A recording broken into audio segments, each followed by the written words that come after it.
Welcome to the Zono Sports Show, where you know Zonos.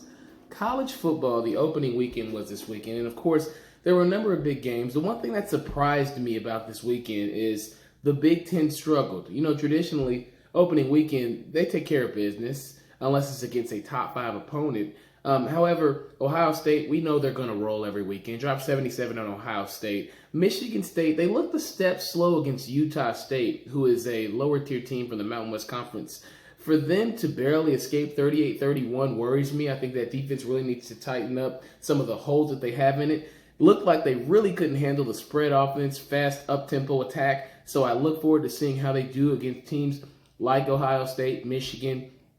Michigan State really worries me, though. Penn State, they had a shootout versus Appalachian State. I honestly am not surprised by this. You know, people talk about the upset that happened back in 2007, I want to say, against Michigan when they were number 5 in the country and Appalachian State came in with Brian Quick and Armani Edwards, did what they did and got the win in the Big House. Now, Appalachian State, they've shown that they can withstand any type of game and attack that comes from a big Power 5 opponent, which they showed on Saturday with that 45-38 loss. I look forward to seeing Appalachian State play like this the rest of the season. Michigan lost to Notre Dame by a touchdown. And, you know, early on, the Irish jumped on them. They were up 14-0, and then it was 24-10. But we saw Shea Patterson and the boys creep back in it. You know, they won the total yards and time of possession battles. They beat Notre Dame in those 2 categories. Now, I wonder, can the Fighting Harbaughs overcome and recover this type of loss from by the Notre Dame Irish? I think Jim Harbaugh definitely has a chance to still get back in the playoff if he can find a way to beat Ohio State. He hasn't been able to do it, but I think this could be a year that he could do it. But after the first weekend, seeing what Dwayne Haskins looks like in that Buckeyes uniform, I am not so sure. And I look forward to a repeat performance this upcoming weekend when they play Rutgers. Rutgers hasn't scored on Ohio State in 2 years. Now, SEC-wise, early season top 10 matchup, Auburn beat Washington. You had Chris Peterson, the head coach at Washington, versus another offensive mind, Gus Malzahn at Auburn. That was a hard-fought game, a lot of defense in that game. You had the Huskies, who looked overmatched early on, but settled in. Jake Browning shown time and time again that he is a quarterback that can handle the pressure. Louisville, they got steamrolled by Alabama, like Zoe told you they would. And bye, sweet thing, bye, my boy. You know, I got to take a show break to say bye to the fam, right? School was in session, just like it is for him. For Louisville, they said they would compete a little bit. However, it was 51-14. My prediction was 45-17.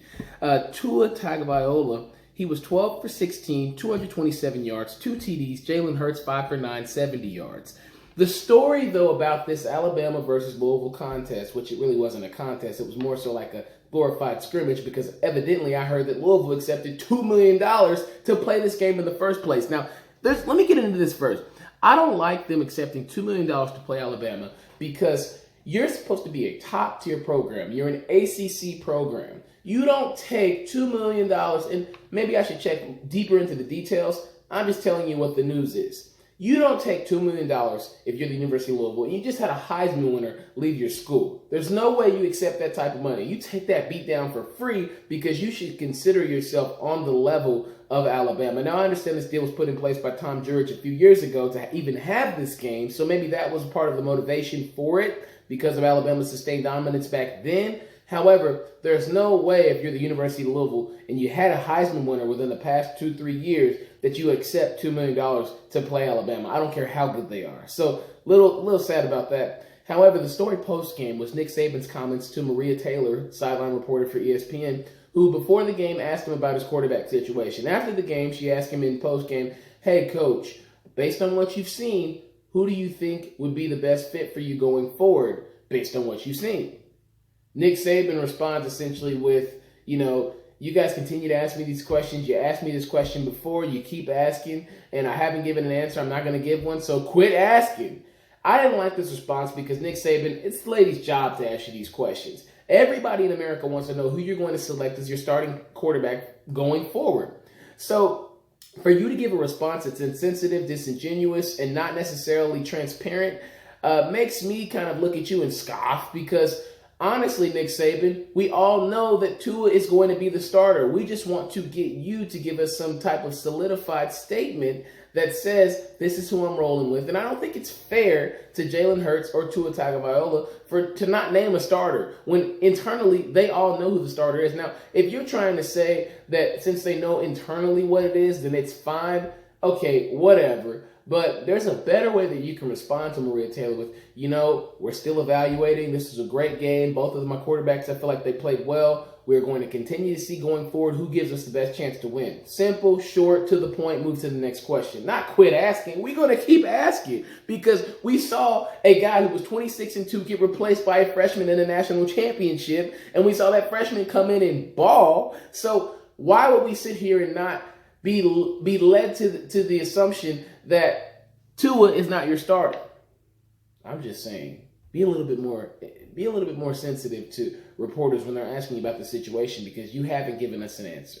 We want one. Nobody's perfect though, Nick Saban. Good win on Saturday, Coach. Bad looks for the Florida boys in the ACC. Yeah, I'm talking about the ACC. LSU roughed up Miami. Bah, bah, bah, bah, bah. Early on in that game, it was funny because in pregame, when you see a pregame scuffle, I'm always interested in watching a game after a pregame scuffle because you don't know who is going to back up all that schmack they were talking at the 50-yard line or sideline or whatever. And LSU, boy, they backed it up. I jumped on the Tigers. They were up at 1.33-3. The final score did not indicate how bad the game actually was for the Miami Hurricanes.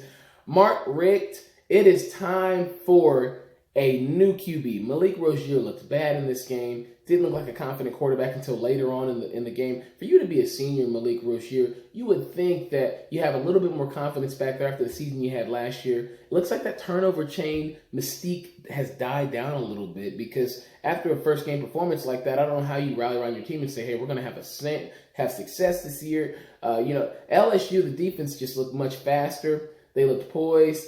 I really like the running back number 4, the young boy they got. I really like him. I think it's Bosse. But I really like what LSU is doing in the running game and how they're playing defense. And they can get back to that type of style of ball if they can play sound, solid defense that way.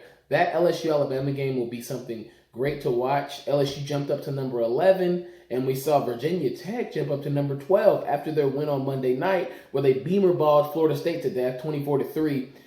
DeAndre Francois, 22 of 35, 233 yards, 3 interceptions. Not necessarily impressed with this. Little rusty maybe because he hasn't played football in over a year. However, this is a bad look for Willie Taggart in his home opener in Florida State to get blown out like this in front of Bobby Bowden and the rest of the Florida State home crowd. Let's hope that they can bounce back from that because it's good when Florida State and Miami are good. That game used to have a lot of hype and pomp and stance around it. So maybe those teams will pull themselves together and find a way to get themselves back into the national championship conversation. But right now, after week 1, they have fallen out of it.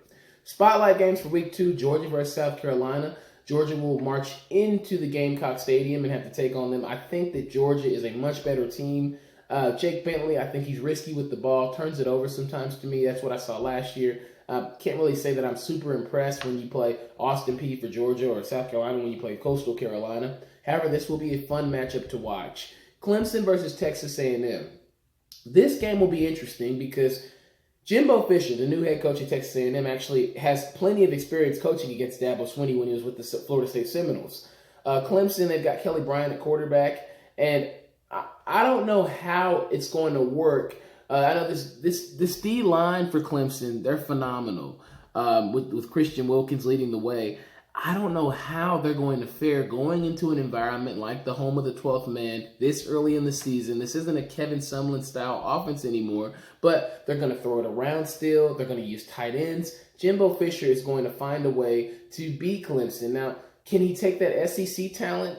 I mean, he couldn't do it at Florida State. You'd think Florida State has plenty of talent. Can he take that SEC talent down in Texas and compete with the likes of Clemson? We shall see Saturday night. Big game. Big game.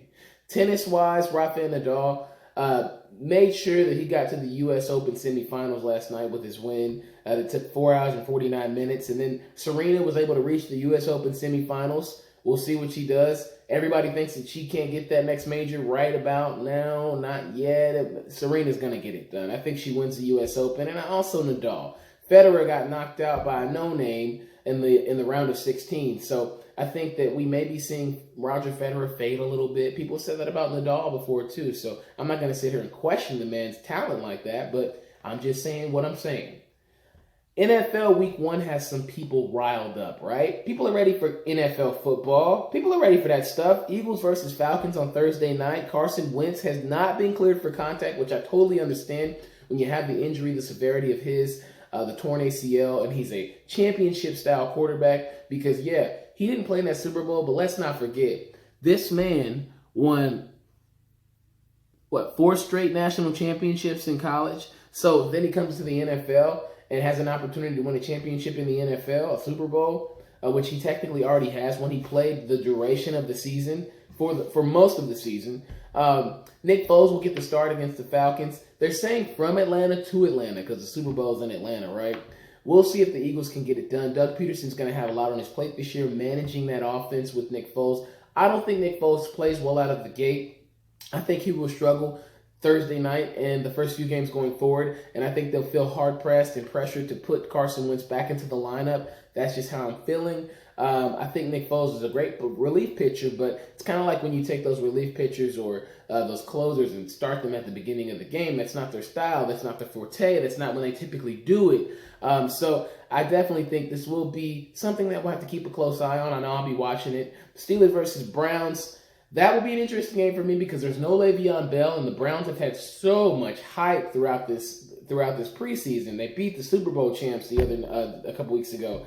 I truly believe that with Baker Mayfield back there, which Tyrod Taylor will probably get the start, but when Baker Mayfield gets his opportunity, that's when we'll see the Browns really take it to another level. Also, Monday Night Football. The Rams versus the Raiders. Really look forward to watching that and seeing what the Rams defense looks like now that Aaron Donald got his 6-year deal with all his guaranteed money. I think he got like 85 mil. I really look forward to seeing what that defense looks like when you take an Ndamukong Suh and put him with a Aaron Donald. It's going to be really hard to run the ball on this Rams team. So we'll see how Beast Mode does for the Raiders against this Rams defense. Also, no Khalil Mack for the Raiders. That concerns me a little bit, just considering the fact that you have a Todd Gurley in the backfield. Then you have Jared Goff who can throw it around. I think you need someone who's a definitive stopper in the middle and on the edge. Khalil Mack was that. So him being with the Bears now, we'll see how that works out for Chicago. They've got Aaron Rodgers the first week. Haven't beat the Packers in 4 straight attempts. So I really think that we'll see what kind of hole that left in the defense by not having Khalil Mack. Derek Carr, he'll have to ball out, put some points on the board because we know the St. Louis Rams will. The controversy of the week, right? Everybody's been talking about Nike, burning their Nike stuff, putting it on Instagram. If you don't want it, give it to a homeless person or mail it to me. I'll give you my address. The Nike ad that dropped this Labor Day of Colin Kaepernick stated, "Believe in something, even if it means sacrificing everything." Now, people would say, oh, sacrificing everything. Oh, I mean, what did Colin Kaepernick sacrifice? You know, they talked about, oh, he's disrespecting the flag, disrespecting the anthem, which, in fact, that wasn't the initial narrative that should have been disseminated among the masses. What essentially Colin Kaepernick was protesting was the fact that there are so many injustices in America amongst minorities, right? You have black men that are profiled, shot by police wrongfully. You have a number of things that go on that people turn a blind eye to and tend to disregard.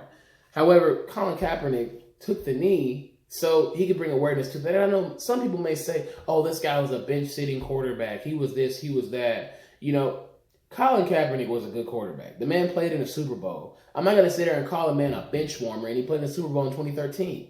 You can't do that. You know, and he hasn't played football in, 2 seasons? So, I mean, that puts him 2015, that's 2 seasons away from that Super Bowl. So I can't call you a bench warmer, and you played in a Super Bowl 2 seasons prior to when all this took place in 2015, 2016. So, you know, I look at all this, and I say the man did sacrifice everything. He can't play football right now because the NFL teams really don't want to deal with the sideshow that comes with him. They don't want to deal with the backlash. And also when you have President Trump, who comes out and makes the comments he makes, frequently about Colin Kaepernick and his disregard and disrespect for the flag, I think that puts a lot of pressure on owners and teams to say, I don't know if we can sign this guy. Now, there's outrage because people feel as though Nike is disrespecting true heroes, which they see as Pat Tillman, which Pat Tillman is a true hero. For those of you who don't know Pat Tillman, he was in NFL safety for the Arizona Cardinals, Pac-10 Defensive Player of the Year for the Arizona State Sun Devils, and just a baller. Great football player. I've watched his highlights. Great football player. Fearless. He actually, when September 11th happened, turned away from his football career and said he wanted to go join the Army and decided to go fight after 9/11 happened. So, you know, people like Pat Tillman fought for freedom of speech, fought for people to be able to freely speak and express themselves in a way that they feel comfortable because this is America. Now, for me to say that I disagree with what people are saying about Pat Tillman being the hero and Colin Kaepernick isn't, I'd be wrong to say I disagree with that, but I have to say that both of these guys are heroes in their own right. Colin Kaepernick because of what he stood up for and what he's dealing with and what he's dealt with off the field, and then also Pat Tillman for sacrificing his life for service. I respect it. Baller on the field, baller off the field, I respect it. And his wife actually said that she did not want Pat Tillman's death to be paraded and used as a political stance. That's not what it was. Pat Tillman fought for freedom. So let's understand that, those of you who think you're going to oppose what's been said about Colin Kaepernick, he fought for exactly what Colin Kaepernick is doing when you think about it. So, you know, it's really sad that the NFL, that Donald Trump feels the way he does. I mean, I don't think anybody particularly cares what he says at this point because he says so many things. He said that he thinks it's a terrible message that Nike is sending because, it just shows disrespect towards everything about America, which to me makes no sense. The NFL, surprisingly though, came out and supports its players, their political stances, and social injustices when it comes to social injustices.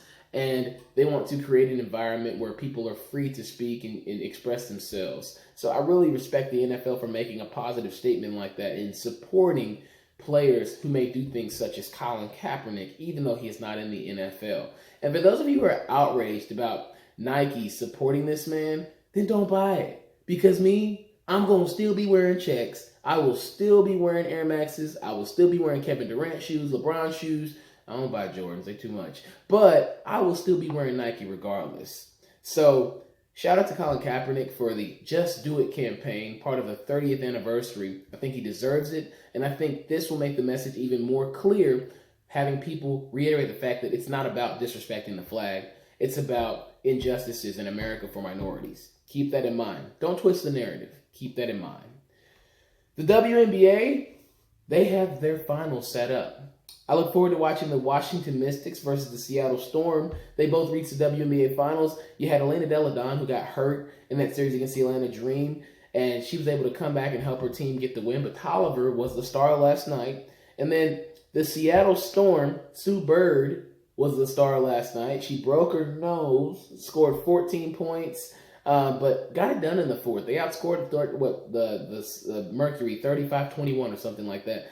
The Seattle Storm and the Washington Mystics, they both go up and down. So I really look forward to seeing the MVP, Brianna Stewie, versus Elena Delle Donne. That will be a fun matchup to watch. I think it will challenge Stewie at a level that she needs to be challenged at for us to see her at her best. So really look forward to watching these WNBA finals. If you haven't watched WNBA basketball, check it out. These women are skilled. They're fundamentally sound. They play good ball. Make sure you keep up with me. We will always be rapping. And thank you for watching the Zono Sports Show, where you know Zonos.